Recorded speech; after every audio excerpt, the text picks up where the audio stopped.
کچھ عادتیں ایسی ہیں جو مسلمانوں کے ارث میں چلی آئی، جیسے کسی کی اچھائی سنیں، خوشیاں سنیں، صحت دولت سنیں تو آپ خوشی کا اظہار کریں، اللہ کا شکر ہے الحمدللہ، اللہ ان کو اور اچھا رکھے۔ یہ مومن مسلم کا اخلاق ہے۔ کسی کو درد و غم میں، پریشانی و صدمے میں سنیں تو اس کے لیے دعا، صحت کی، شفا کی، تندرستی کی ضرور کیا کریں۔ صرف سن کے بات ختم کرنا یہ کوئی عقل مندی نہیں ہے،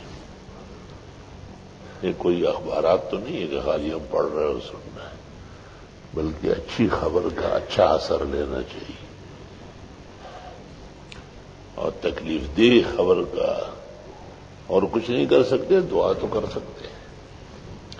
حدیث شریف میں دعا المومن للمومن یستجاب اذا کان عن ظاہر الغیب، دعا مومن کی مومن کے لیے نغائبانہ اور زیادہ مفید ہوتی ہے، اخلاص سے بھری رہتی ہے۔ زندگی اس طرح ہی صدمات کا اور تکالیف کا اور رنج و الم کا مجموعہ ہے۔ کہتے کہ انسان کی سرش جب بن رہی تھی اور اس کا خمیر گوندا جا رہا تھا تو ملائک نے پوچھا تو حق تعالی نے کہا اس میں درد، غم، بخار، صدمہ، ہجرت، پریشانی، فتنہ، سازش، یہ سب چیزیں ڈال لو۔ پھر جب اس کے رزق کا مسئلہ آیا تو پھر حق تعالی نے کہا پھینکو اسے پہاڑوں میں، دریاؤں میں، جنگلوں میں، دشتوں میں، جائے ڈھونڈتا رہے، مٹتا رہے۔ فرشتگان خداوندی جنہیں کچھ کہنے کا حق تو نہیں ہے لیکن اللہ کی اجازت سے کوئی اچھی بات کر لیتے ہیں۔ انہوں نے کہا کہ یہ بچے گا کیسے دنیا کے اندر، اس کی سرشت بھی غم، فکر، تکلیف، رنج، الم، بے آرامی سے ہے، اور اس کو رزق بھی بہت تکلیف سے دی جا رہی ہے۔ ایک ٹکڑا روٹی تھی تیار دے ہی دیتے۔ حق تعالیٰ نے کہا اصل میں آدم کی تخلیق کے وقت میں نے تمہیں کہا تھا انی اعلم ما لا تعلمون، میں جانتا ہوں تم نہیں جانتے ہو۔ یہ جو آپ بتاتے کہ آرام ہو، راحت ہو، بے فکری ہو، عزت ہو، سکون ہو، اس کو تو جنت کہتے ہیں، اس کو دنیا تھوڑی کہتے ہیں۔ پھر یہ کہیں گے ہمیں جنت کی ضرورت ہی نہیں، یہی رہنے دیں، اس لیے پیٹ پیٹا کے یہ کہے گے یا اللہ یہ تو ایسے ہی گزر گیا، وہاں کا تو ذرا خیال رکھنا۔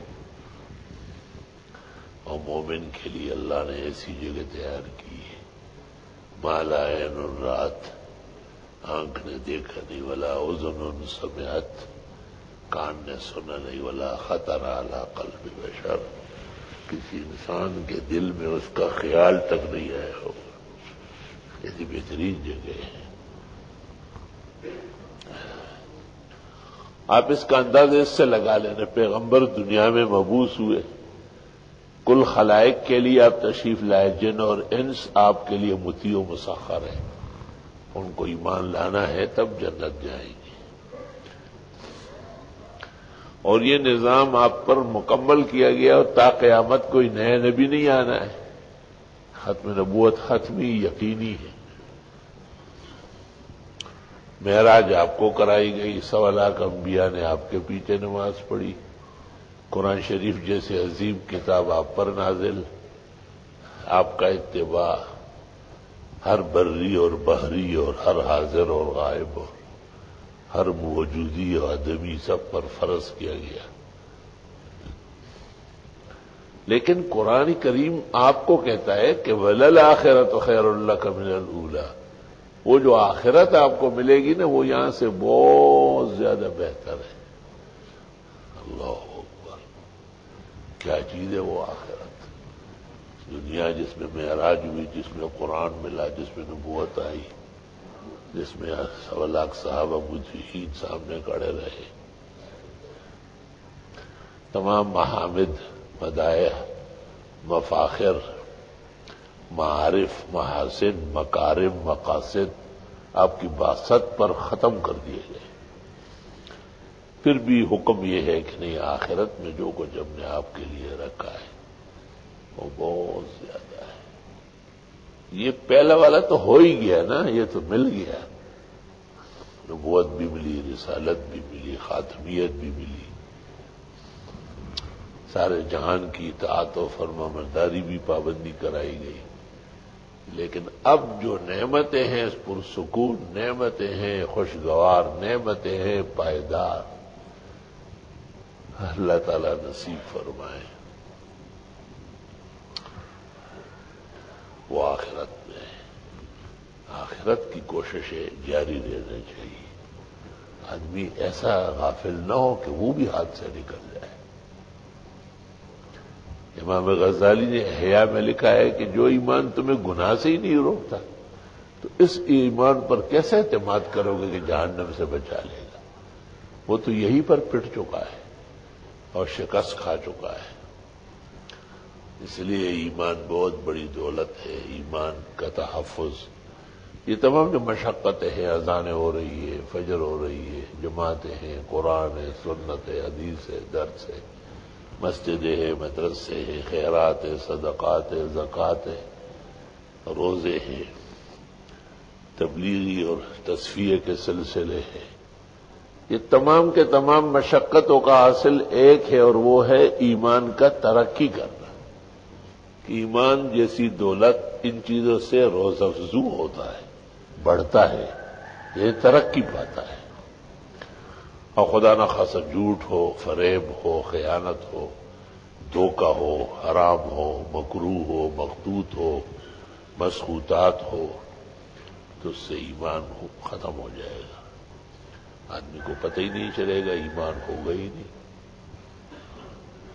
وما كان اللہ لیضیع ایمانکم.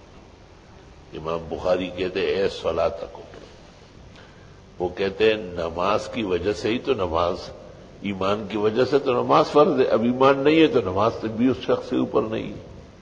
تو ایمان اور نماز کو بخاری ایک مان رہا ہے کہ اگر کسی کا ایمان ضائع ہوا، اس کی پہلی علامت یہ ہے کہ اس کی نمازیں ضائع ہوں گی. نمازیں بہت محفوظ رہنا چاہیے. خواجہ خواجگاں، خواجہ کبیر، فرید الملت والدین، فرید الدین مسعود گنج شکر اجودنی نور اللہ مرقدہ، انتقال کی رات بار بار نماز پڑھتے تھے. خلفاء نے کہا کہ شاید دماغی توازن، انہوں نے کہا نہیں، دماغ بالکل صحیح ہے، بس یہ ایک ہی رات ہے جس میں نماز ہو سکتی ہے. آئندہ نہ یہ رات ملے گی اور نہ یہ وقت ملے گا، کیونکہ اسی رات کو حضرت کا وصال ہوا. کل ہی ڈاکٹر سمد صاحب تشریف لائے تھے وہ دیکھنے کے لیے، بعض بیماریوں کے ختم پر خوشی کے شکر کے لیے. تو انہوں نے مولانا عبد الکریم بیر شریف والوں کا قصہ سنا ہے کہ وہ رمضان شریف میں یہاں تھے، اور میں بھی ان کا دل دیکھ رہا تھا، اور ڈاکٹر صالح اور یہ سب لوگ کا وہ نماز کے سلسلے میں بالکل بیدار تھے. وہ کہتے ہیں میرے ساتھ نماز پڑھے 2-3 رات، ایک پڑھی، دوبارہ پڑھی، سہارا پڑھی. وہی مسئلہ تھا ان کا. کہنا یہ تھا کہ بس یہ تو چند لمحے ہیں، اس کے بعد تو سفر ہے، اس میں پھر نماز نصیب نہیں ہوگی. ہاں ہاں ہاں، کیا شان ہے نکابر کی. ان کو بھولنا نہیں چاہیے، ان کا سبق یاد رہنا چاہیے، تو پھر آدمی تر و تازہ ہوتا ہے. اور اگر یہ بھول جائے بس ایک قصے و کہانی ہو افسانے کے طور پر، تو یہ بد نصیبی ہے امت کی. استغفر اللہ، استغفر اللہ، الحمدللہ، استغفرک اللہم ونستغفرک.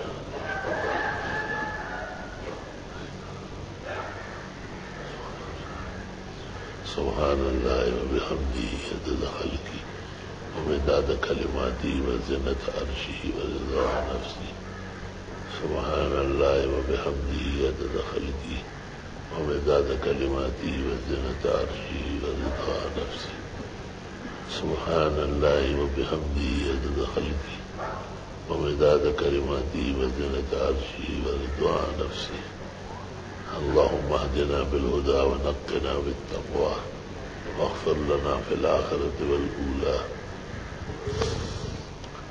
اللهم احفظنا واحفظ الإسلام والمسلمين اللهم احفظنا واحفظ شعائر الدين اللهم احفظنا واحفظ المدارس الدينية والمساجد الإسلامية مراكز التوحيد ومعادن السنن عن شر الشر وإفساد المفسد وقتل القتال وصفك الصفاق يا الله يا رحمن يا عزيز يا غفار يا حنان يا منان فالله خير حافظا وهو أرحم الراحمين ما شاء الله لا قوة إلا بالله سبحان ربك رب العزة عما يصفون وسلام على المرسلين والحمد لله رب العالمين وصلی اللہ تعالی علیہ.